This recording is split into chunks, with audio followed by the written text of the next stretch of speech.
Assalamualaikum warahmatullahi wabarakatuh. Halo semuanya, selamat datang di presentasi kelompok 1.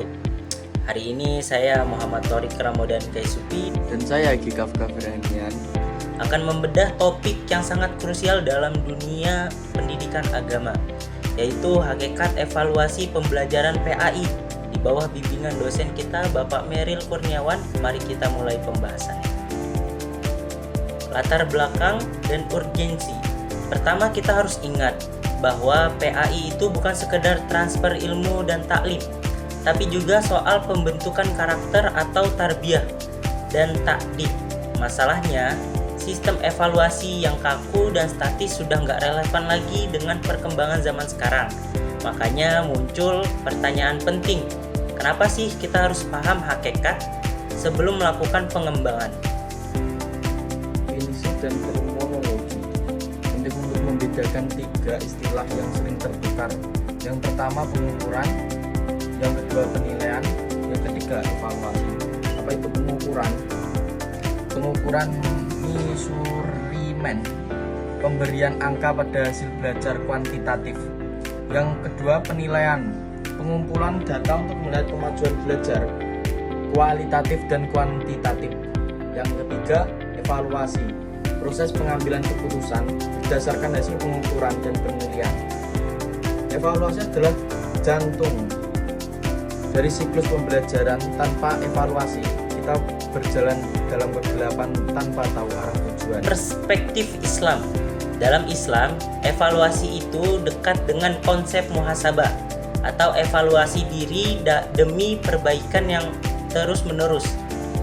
Tujuannya jelas untuk mengukur ketakwaan sebagai bentuk tanggung jawab pendidik atas amanahnya serta menjadi dasar pemberi bisyroh atau pujian maupun iznar atau peringatan bagi siswa.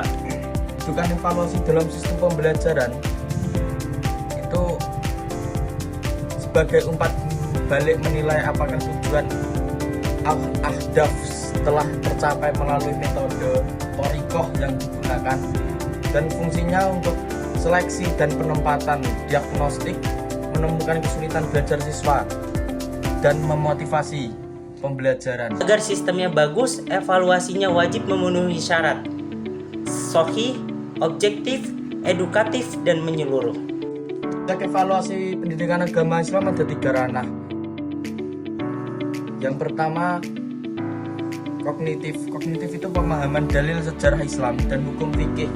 Dan yang kedua efektif, sikap religius, toleransi, dan kesolehan sosial.